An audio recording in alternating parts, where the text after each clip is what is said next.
Welcome to Rockstars, the podcast where high performance meets real life. I'm Brent Lang, joined by my wife, Jennifer Jones, and this is where we talk about rocks, rings, and everything in between. It's about chasing dreams and asking, why not me? And figuring out how to keep going when things get hard or hilarious. Sometimes it's just us talking curling, business, family, and parenting. Sometimes it's bigger conversations about success, pressure, and believing that anything is possible. We keep it honest, uplifting, and fun. We might even make you laugh. Because this is about the wins, the losses, and real life in between. Rocks, rings, real life. This is Rockstars.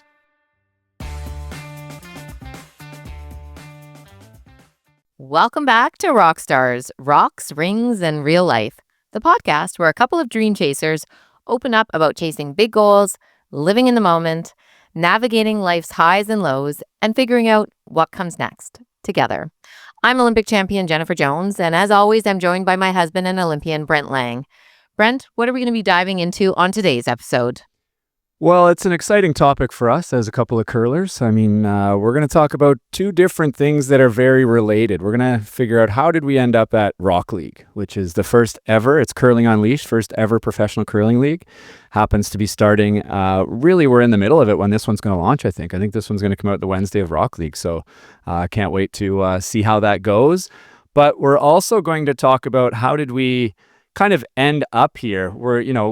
What started all of this and where did the Grand Slams come from? Because they aren't professional curling, but they are the biggest non-World Championship Olympic event in the world with the best teams in the world and have been for a long time. And I think a lot of people, as we get older, the youngsters, they forget. So we're going to remind them today of who they can thank. And unfortunately, it's not me and it's not you. You weren't invited, so that you can't really take any heat, but I was invited and I'll tell that story as well. But that's what we're going to jump into today. As always, before we do, shout out to all of our listeners. If you're loving the show, hit that subscribe button, hit the like button, do all those things, share it with people you know and care about who you think might be interested as well. Follow us on all of our socials at Rockstars Curl on Insta and X, at BLang99 on X, and at JJonesCurl on Insta.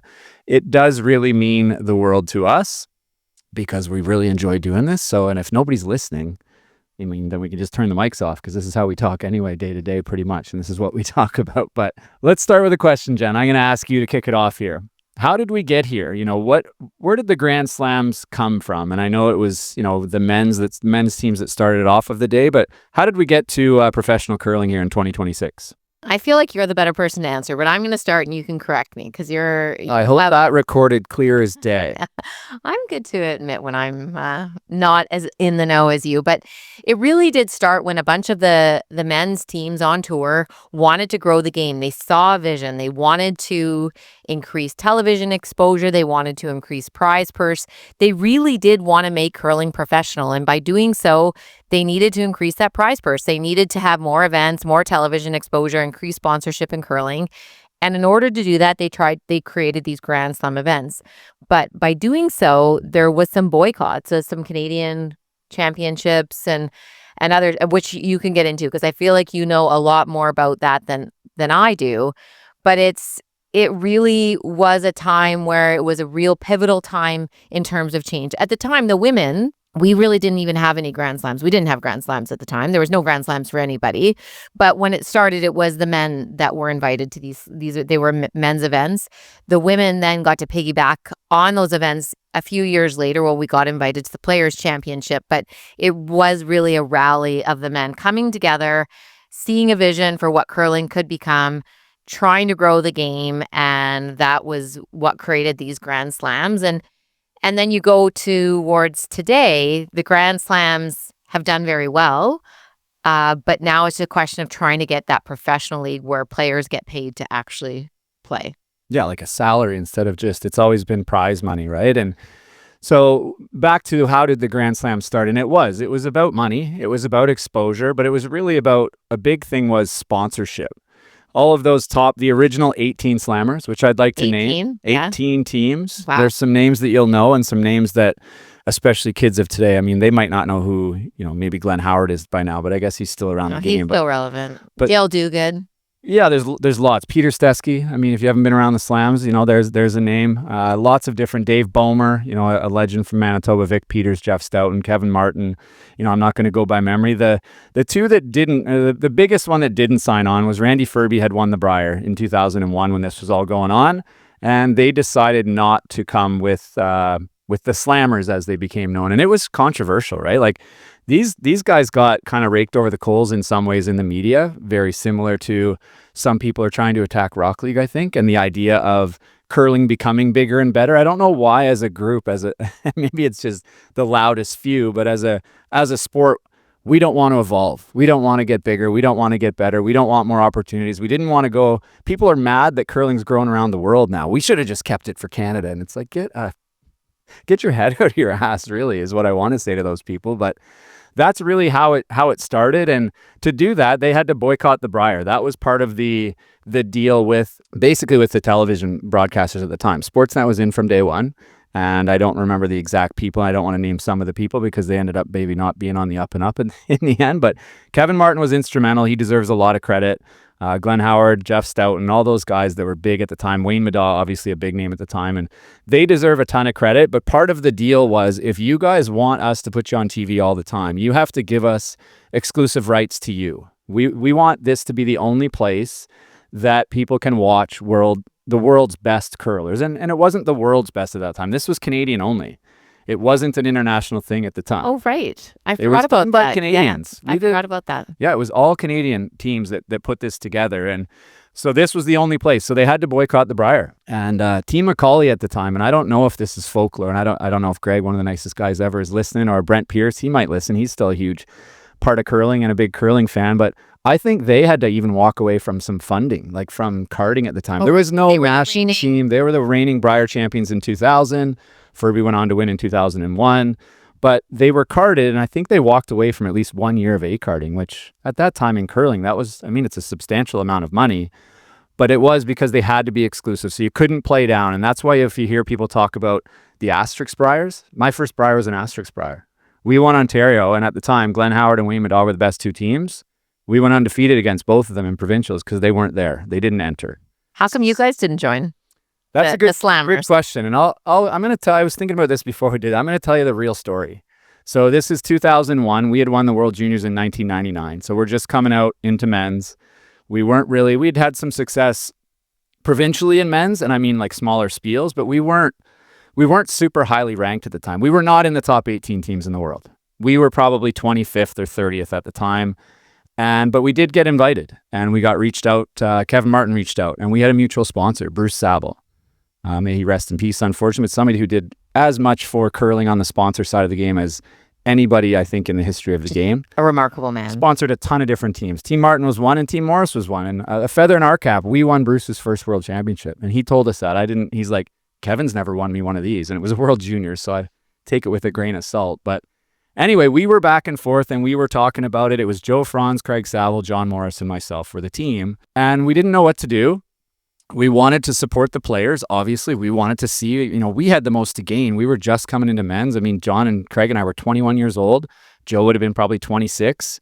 And our whole careers ahead of us. Of course, we wanted this to happen. And we when Kevin reached out, we were like, we're not sure, and I don't need to break up the team and how we voted. We did vote, and it ended up 50-50. And some people have more votes than others, and we ended up not going.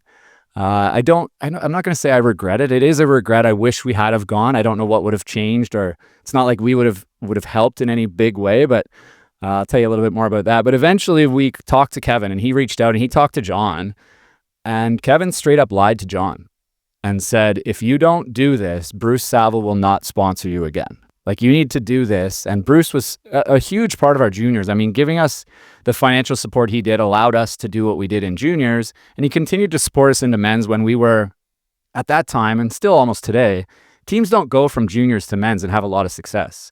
So he knew it was a project. We did make the trials in 2001. We had some success. But so, of course, we're going to check on that story. We have Bruce's phone number, Kevin. So John called Bruce, and Bruce said, absolutely not, guys. I support you in whatever you do. This is not an easy decision. He was of the same mind. I want to see this work as much as anybody, but you guys got to pick your own, basically pave your own road and pick your own path, and I'll support you whichever way you go. So long story short, that put a real sour taste in our mouth from the get-go. I mean, he wasn't the only one involved, but he was the one that kind of reached out and the one we talked to, and he spearheaded it. Kevin deserves a lot of credit for getting this thing off the ground, but that's how we ended up not joining. We decided after that, and we did have a 50-50 vote. And, we got our coaches involved and stuff as well. And it ended up, there was no animosity one way or the other. It wasn't like, oh, we should have gone from the people who wanted to go and we shouldn't have from the people who didn't. But we decided we were going to stay and we were going to play in the Brier. And we knew that meant we weren't going to get into those slams for a while. So that's how it started for us. It really was a coming together, though, of all of these players that were competitors that may not have even been friends. Like, not that they were. The rivalries then were way better than now. Yeah, they had huge rivalries. So you're thinking about all these people coming together, finding a common ground for the betterment of the game. Like, they really saw the vision of what curling could become. And if it wasn't for these slammers, we'll call them, I don't believe that curling would be where it is today. And I think that that's why, not you say have regret, but to be a part of that, evolution and that change and what they did to really increase the exposure for curling for obviously the men at the time, but then the women also got to kind of jump on that, not bandwagon, but got a lot of the upside that happened because of the slammers with being invited to the slams and the exposure. Curling never would be where it is today without them. There would have been no motivation. Like I said, it was about sponsorship. So you go to the Brier at that time or the Scotties, there's no prize money. They own your likeness. They still kind of do to this day, which is at least now they're paying your way and there's some prize money up for grabs. Back then they would pay your way, but you couldn't sell any sponsorship, do anything, and there was zero prize money. From that, they developed the slams and, wanted to promote the players, wanted to promote the sponsors, bring more money into the game. And I would guarantee you that, Curling Canada, no offense to Curling Canada, what's in it for them? Like, what is their motivation to say, yeah, we're not going to sell your sponsorship anymore. You guys go ahead and do that. Like, they still don't let us do it at the Brier, but because of the slams, make no mistake, if it wasn't for slams, there'd be no prize money at the Brier. That started in 2006 was the first year. Right after the slams, had started and created something pretty cool. And same as Canada Cups and all those things. We can wear some sponsors at the trials now. You think that wasn't because of the slammers? Of course it was. Yeah, a lot of it definitely wasn't. Correct me if I'm wrong, but the only time curling was on TV was at the Brier, the Scotties, or the World Championship at the time, right? Skins games, and then there was the odd, I remember watching Peter Stesky on the London cable channel. In Ontario, there was a little bit of curling on local cable, but no, there wasn't anything. Same in Manitoba, yeah, local, but no national broadcast. So that's how big this was in terms of what it did for curling. Now all of a sudden all these slams are on television. So we had curling on television where now you can go to sponsors and say we're going to get a certain number of hours of television coverage, and it was just it really legitimized what curlers were trying to do. Yeah, it absolutely did. And credit to them. I mean, I remember another story when we did finally get invited back in. So it was before the boycott was done. They invited us to come to the Players' Championship. I think it was in Calgary. And it would have been 2003. And by that time, we had kind of got up to about 6th in the world, playing on the tour, getting some asterisk bonus points at the Brier. We did lose the Brier final. Didn't have to play Kevin Martin or Randy. Well, Randy Furby beat us in the final. I mean, the best team won that week. But we had gotten up higher in the rankings, high enough to qualify for the Players' Championship, which is a big deal, right? Especially at our age. And we'd worked our way up, and there was a lot of people that didn't want us there. And I don't blame them. And one of them was Pete Stesky, one of my best friends, and at that time was a good friend as well. And he was on the board, and he was of the mind, hey, you guys didn't put in the time and effort and sacrifice to make it happen. Why do you get the spoils? And I was, hey, we're coming because we want to be there. If you're going to invite us, John Mead went out of his way to welcome us when we got there, because it wasn't like it was hostile, but we knew if we were in their shoes, we wouldn't want us there. Not only are we young punks, but we're coming in to try and win some money. And I mean, karma's not a bitch in this situation. Like, we made it all the way to the final. Where's karma, where we come in and just get our ass handed to us and leave with our tail between our legs? But yeah, so that was a pretty cool memory as well, coming back into that. And then the slams just kind of carried on from there. And pretty shortly after that, yeah, they made some room for the women, invited the women. The slams were side by side. You started to call some of your big event slams back then. And Yeah, so what started with the women is when the men started the slams, the women had their slams. And we've had a lot more slams than were on Sportsnet. So we would pick events and they would be our slams. They'd be worth more points. All the best teams went.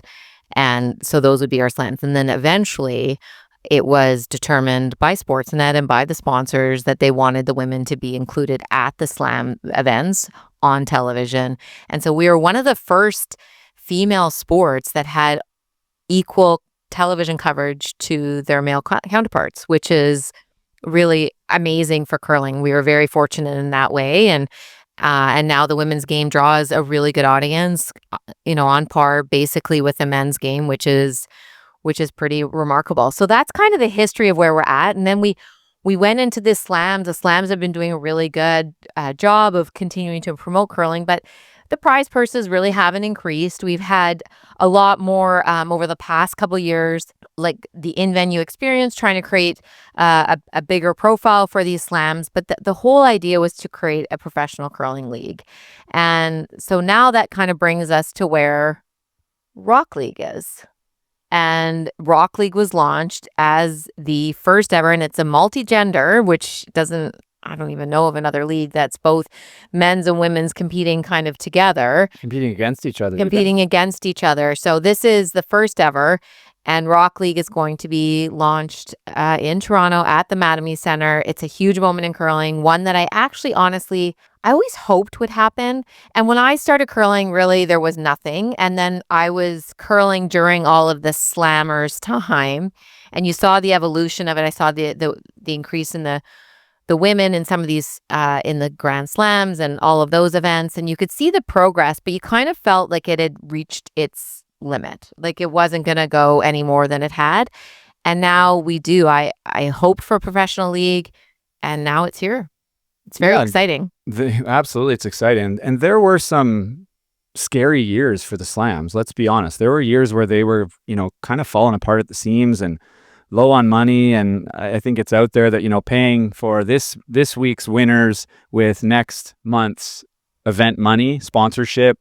And then Sportsnet stepped in and bought them. And, a lot of credit to Scott Moore and his group. Keith Pelly was still there at the time, and they believed in curling and they built the slams up. And, the international team's becoming bigger and bigger in them. It's been the best place. If you want to be a world-class curler, you got to get into the slams, because that's where the best teams are. That's where the best competition is. And that's where you can learn. And so they've just been the best events in the world for a long, long time. And the next step was, some, paid to show up, professional, right? And you can argue that some of the players these days are professional, but they're not making any money. They might be professional in terms of timeline and dedication, but there's not enough money in the game. So there needs to be, if we're going to make it professional, you need somebody as crazy as Nick and his group at the Curling Group to come in and say, we're going to raise a ton of money, millions of dollars, and we're going to pump it into this sport because we believe in the numbers, we believe in the people, we believe that it's been really under marketed for years and years, and we're going to make some curling stars. And in the meantime, we're going to attract some new fans to a sport, not just curling fans, but people who want to go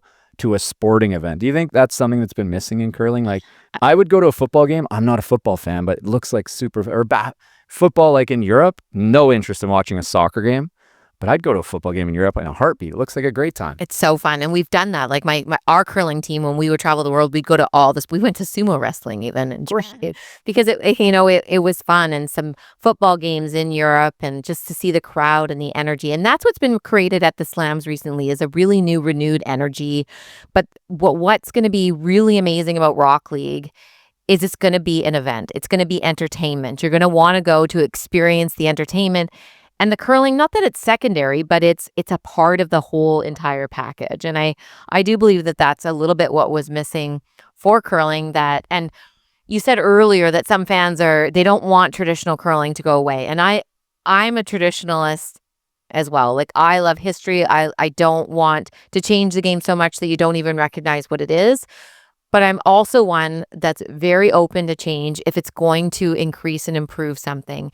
And curling has done amazing things, and it's grown but it's been very static over the last number of years. So if we want to evolve the game, and it has evolved around the world, but if we want to evolve the game and take it to the next level, become professional, have the non-curling fans become curling fans, then we need to evolve curling is what it is today into something that a new fan, a non-curling fan, is excited to go and be a part of.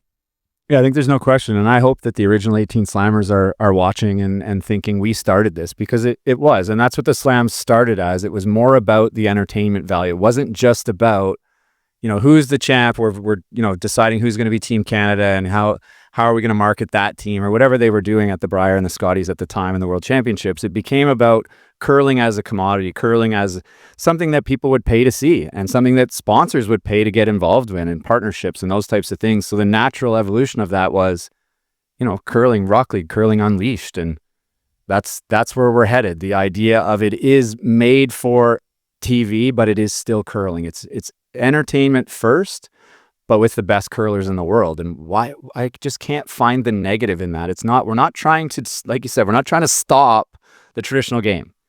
But I think once people see this and see the formats, and similar to the Slams, I don't know many people who say, well, the Slams are way more boring to watch than the Brier games. It's like, no, it's the exact opposite.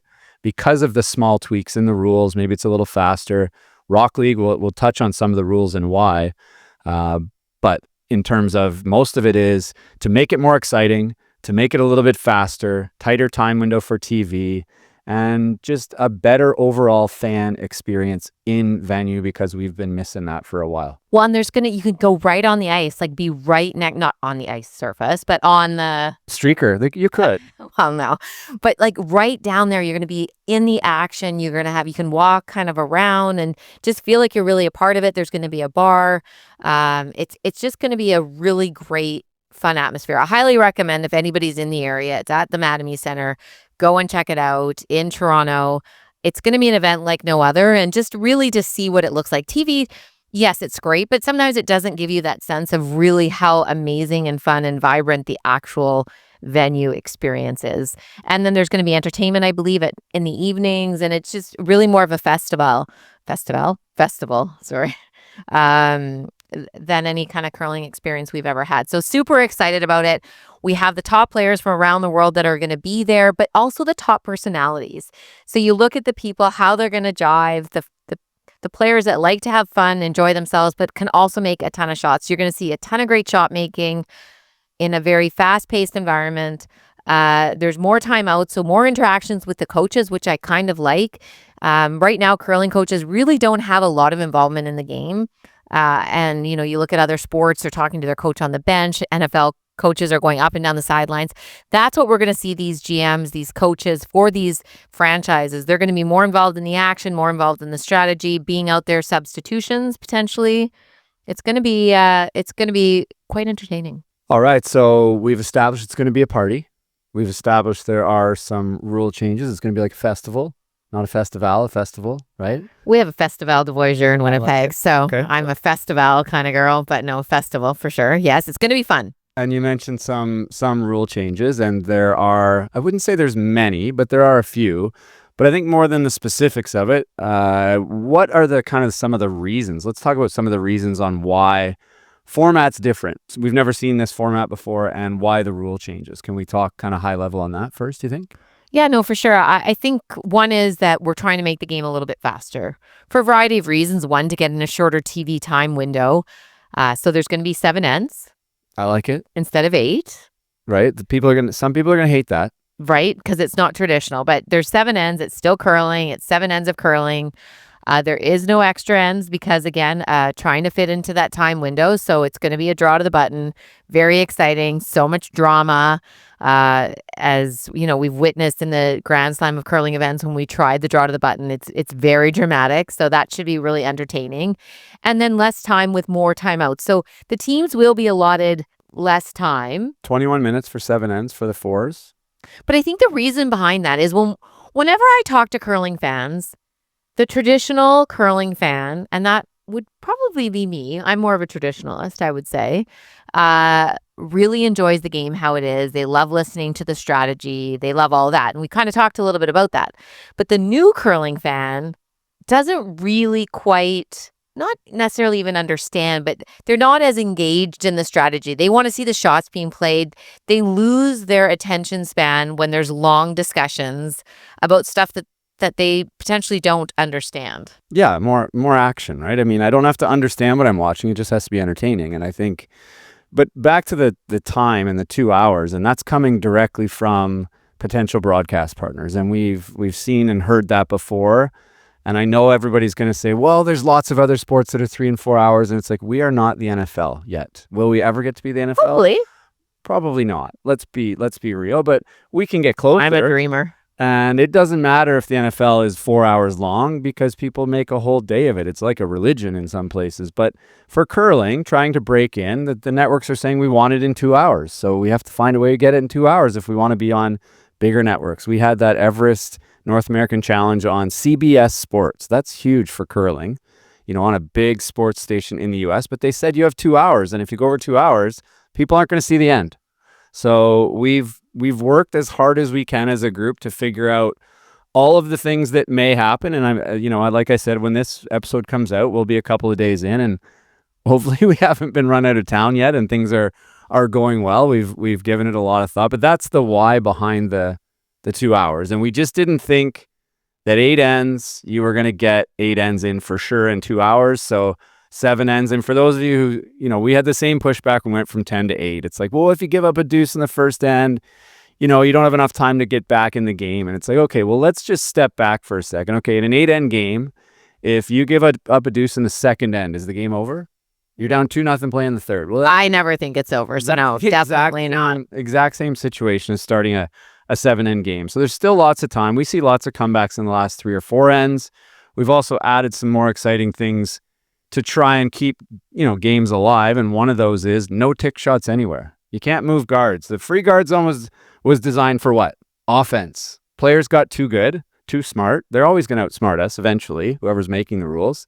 And that's why you got to make some tweaks. But the idea was to generate offense. And now they've found ways, the tick shot. So then there's no ticks when it's touching center line. And now they're ticking corner guards. Used to tick it into the house, which sucked. But now ticking it and rolling in that shooter in the house is even worse from a defensive standpoint. So again, all in the idea of entertainment value first. The players are still amazing players, best in the world. You're still going to see a ton of great shots. You're going to see lots of exciting games. And one little caveat that I don't know how it's going so far in the week, but I will look back on this podcast and say I am probably most interested to see how the 2-point button goes. Interested, nervous, excited, all those things. Unsure. We'll say I don't know. I don't know what's going to happen with that. Because in the last end of every game, if you're covering the pin at the end of the end, it's 2 points. One stone can score 2 points. Yeah, that'll be something you definitely reflect on at the end of the event. But there's a lot of naysayers, but I look at it from a fan perspective. So we're baseball fans. We like baseball. Yeah, I love it now. I know where you're headed. Yeah, we really do enjoy baseball, and we'll watch throughout the season, especially in the playoffs. Big Blue Jays fans, go Jays. It was super exciting last year. But I really, really enjoyed the rules that they implemented. The pitch count to make sure. Clock is the main one, right? Pitch clock, yes. Or the fact that you can't throw over to first base so many times because it was just so slow to watch. And at times I would lose my focus, and I'm a pretty focused person, but I would lose my focus and I would go and do something else. So it has worked for baseball.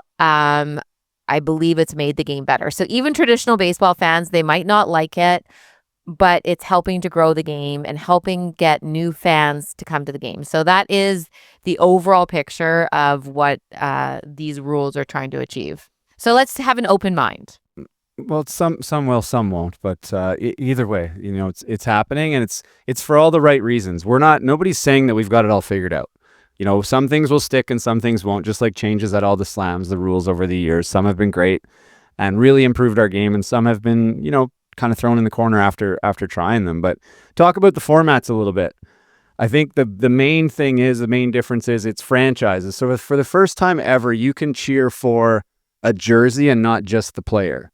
So Team Jones is one thing, but, Team Maple United is a different thing. I can have that jersey, or, I can show up in my Typhoon jersey, and no matter who's playing for that team, I can still cheer for I'm for whatever reason, I love the Typhoon franchise. Maybe I'm born in that, that region of the world, or I live there. I just love the logo. I mean, it's something as simple Or as you that. love the players on the team. But the players can change, and it's like regular professional sports where I'm stuck cheering for the Leafs even though they suck, just because I'm a Leafs fan and because my dad was a Leafs fan. And I don't know how you get out from under that. I need therapy and I need some help. But that idea in curling to me is pretty cool. And we've always said, well, let's buy a Jennifer Jones jersey. And it's like, well, you can, but Jennifer Jones might have a different sponsor next year. And your sponsors didn't change often, but some do. And then the jersey can be a totally different color and you show up in your old one and everybody's like, what's that? So that's pretty cool, I think. And I think with that franchise idea, we have these matches. It's not just games. It's a match, an overall match. So 3 games at one time, 2 franchises playing against each other in men's fours, women's fours, and mixed doubles. Win 2 out of 3, you win the match. Win all 3, you get a bonus half point. That's pretty cool too. The match sweep. And we've got, we don't have officials. We have Supreme Ice Commanders. That's what Craig and I are going by. So Craig and I are out there not to be officials. I think like in any sport, the best officials are invisible. If you know the name of the umpire, it's not because they did a great job. If you know the name of the referee, I mean, some people will know our names because we've been around curling, but we want to be invisible out there. Our whole goal is to just be out there as, to answer questions for the GMs or players, but we don't want to make any calls. The players don't need our help. And if they do, if there's something that they can't decide, the only thing they're going to need our help on is we're going to have hogline challenges. And I don't know how that's going to go either. Do we have cameras on the hogline? Of course. Well, no, I'm not sitting on it. I'm never doing that. I'm not going to be the hogline judge, but I'm going to be called on to have a look at a camera and make a call pretty quickly. And again, with the time, we'll see how that goes. But that's an interesting one too. And I know that's kind of Olympic related, potentially. The old little controversial. Boopgate or something. We got to have a better name than that. So the Canada-Sweden thing. But yeah, other than that, I mean, I'm just super excited to see how it all plays out. GMs, like you said, have a bigger role. They got to make some decisions. They got to put together the lineups. They can make player changes. You can change the order during a game. And there will be some substitutions too. You'll have some bench strength you always have, not always, a lot of times you have a 5th player, but very rarely do you put a 5th player in to change the momentum of the game or to do something other than get them in to a blowout where they're going to get the Scotties jewelry or going to get to play at the Olympics or whatever. You kind of want to lose your last game, so you put in your 5th player so you get a different semifinal. Does that ever happen? I don't know. What do you mean? You don't know? Okay. Maybe it never happens. But yeah, so that's what's going on. But what did I miss? Any rules? Like what are you most excited for? What rule change or format going into Rock League? What has you most intrigued?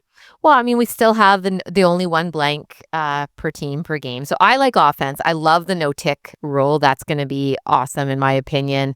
Trying to create a little bit more offense. We'll see how it works out. And maybe some adjustments to that rule will have to happen where we even have no takeouts for the first few rocks of the old Moncton rule. We'll see, but then you might just see all the rocks in the house. You never know how it's going to evolve and transform, but I do really like the no-tick rule. People have asked, how are you going to monitor that? It's going to be up to the players.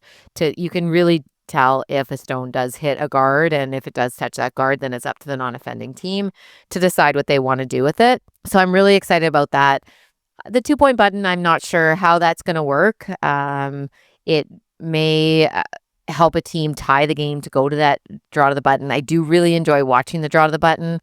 I'm a big extra end fan as a player, so I've become a draw to the button fan. Right, but after watching it at the Slams, it's exciting. It's the one thing. It's the most memorable moments I've had at the Grand Slams this year, when we were in Tahoe and Dunstone. He didn't make that double, and he didn't love the draw to the button. He's been open about that. But he did admit, give him credit, hey, I missed a double to win, and I should have made that shot. We should have won. But then it goes to draw the button to win a Grand Slam.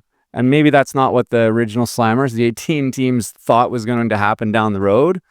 But I can tell you, that was as exciting of a finish as you've seen. And then it was so close. Both covered the pin, but one was a little bit closer. And so, yeah, people don't always love it, but change is hard. No, it definitely it's fun for the fans. So I'm excited for those rules for sure, and just to see how all the dynamics work. We have players playing positions they don't normally play for different skips, different sweeping combinations. We're going to see how that all works. I am excited also for the GMs to have more of a say. I've always felt that the coaches should have more input into a curling game, which they don't really have. So I'm interested to see what their perspective is on the best team they can put on the ice. And if a player is struggling, will they have the guts? Will they have the courage to pull that player or to make a player adjustment in terms of the lineup within that game? So the drama, I'm looking forward to the drama of it all. And then also just the fun atmosphere, having the fans close. As a player, the louder the better. I always loved the louder the better. The more fans, the more engaged they were, the more fun it is to compete. And I think that this format, the way that's going to be set up, is really going to be fan friendly and create a very energetic atmosphere. Yeah, no doubt. It's going to be a party. I mean, and some of the naysayers are saying, well, you're ruining curling. It's not supposed to be a party. And it's like, well, it's supposed to be fun. It's supposed to be entertainment. And that's what this is all made for. Every decision has, I'm open. If people want to come at me on Twitter, at BLang99 or at RockstarsCurl, and you want to know why we did something, there's a reason. And I'm not saying, again, that we're always, that the committees and everybody's always going to be right.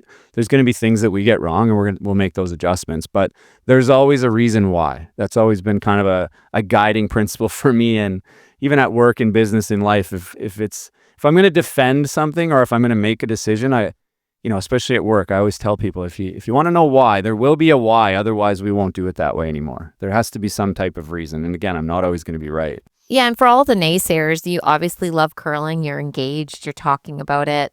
Why not come out, see what it's all about?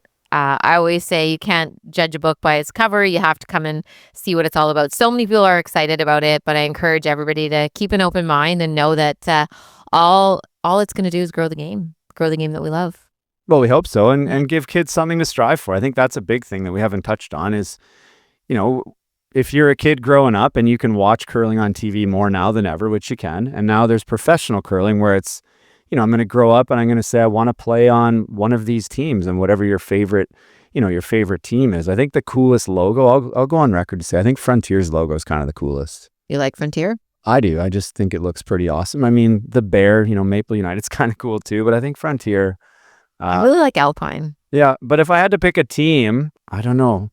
I can't pick a team. I don't want to put myself out. No Langer's locks. I'm an official, so I can no longer influence games the way that I did. But I think we're kind of wrapping up here. It started with the Grand Slams and how that started. And like I said earlier, I hope that all the slammers are proud of what they've done because, years ago, and I think I hope that some of these people in Rock League realize that it was those. It happened to be men at that time, and that's neither here nor there. That's just how it happened, that they got together. There was 18 of the top 20 teams in the world really at the time. I mean, probably not all of them. There would have been some internationals, but the originals, they were called the Slammers as they became known. And some started and then kind of tweeted back into the Brier. But really, I would like to name them all. And I did some research, and there's some conflicting news online, as there usually is. But I'm going to go through, and because I personally would like to thank them. I know that this is a big reason why we've been able to do some of the things we've been able to do in curling, and why we've been able to finance it through sponsorship is because we're on TV so much because of these slammers and what they gave up. So I mentioned Dave Bomer early, the Bomber. Ran into him at Canadian Seniors recently. Kerry Burtnick, of course. Pierre Charette. Nobody has been at more Grand Slam games than Pierre Charette. And that's one of those like Wayne Gretzky records, like just untouchable. His assist record, his point record, nobody's going to touch that.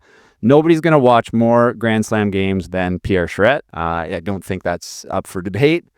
Glenn Despens, Dale Duguid, Bert Gretzinger, named from the past, Glenn Howard, Bruce Corte, both the Lyburn brothers, Alan and Willie, Kevin Martin, Greg McCauley, Wayne Maddaw, Kevin Park, Brent Pierce, Vic Peters, Peter Stesky, the one and only, and he was on the board back then, and Jeff Stoughton. So, and in talking, I was actually texting with Pete a little bit, trying to corroborate some of my stories here, and he thought that Rich Moffat was in there, and I think he was too, because he wasn't in the provincials that we won. That's the Asterix provincial we won.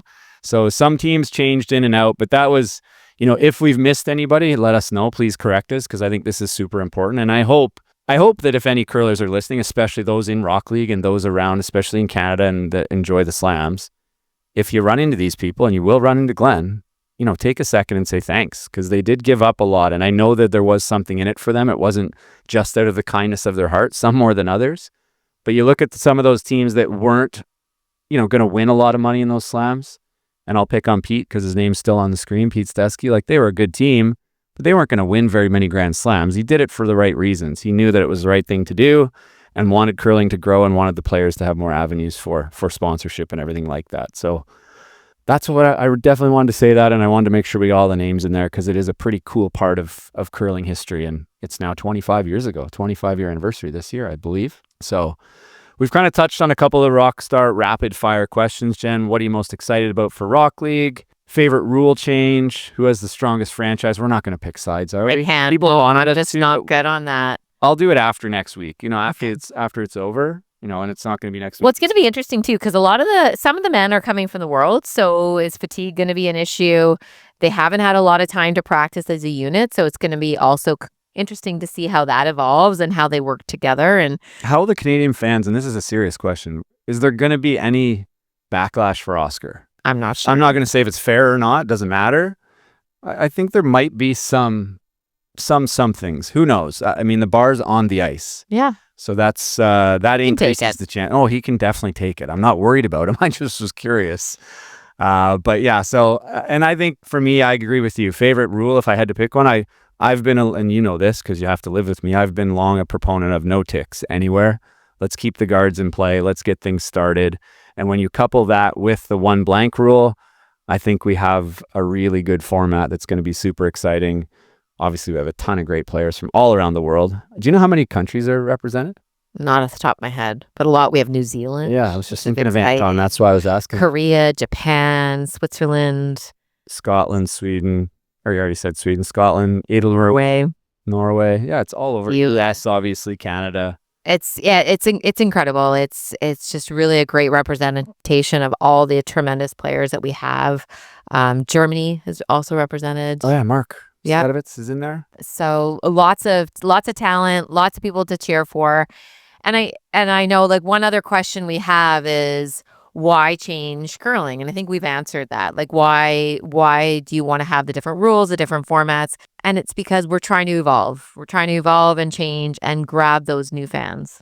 And sometimes people come at us on social media like we're the bosses, and we're a very small part of a big team. Like this is the curling group, and we're not in charge here, folks. We're doing our part and offering, advice when people ask and doing whatever's asked of us because we want to see this succeed. But when we say we, I just meant curling in general. People in curling.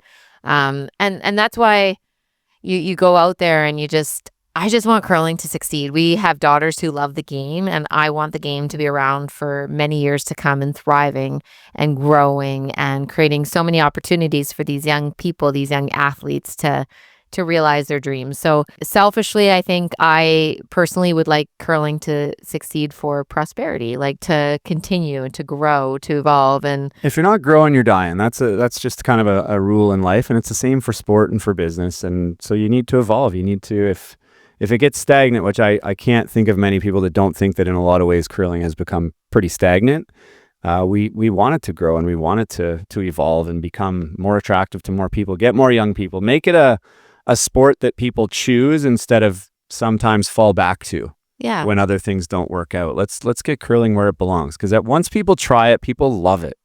But we need it to be more accessible, and that starts, I think that it's always, Tiger Woods isn't a great guy to talk about right now, but what he did for golf was you saw somebody that you could relate to or liked for whatever reason, playing a game that was not traditionally accessible to very many. And then through that 25 years that he dominated the game, or 20 years or 15, golf exploded. So we need that in curling. And maybe let's give it to Brad Jacobs. Is that our guy? Or is it Rachel? Or who is it? Or is it an international? Maybe it's Alina. Maybe, who knows? Yeah. A star will be born. We will see. Before the end of this week when the event's over. But what we want is after the week, after you've had a chance to watch, you can watch on CBC Gem, on Rock Channel on CBC on the weekend. So watch, absorb, and then send in questions and comments and just see what everybody loved, what everybody didn't love. And I'd actually really be interested to know that. But send the positive ones to Jen and bring the negative ones to me.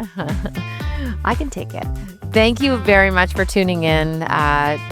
to our podcast. Keep rocking the chaos, chasing adventure, loving the ride, and never stop dreaming. We will see you next time on Rockstars.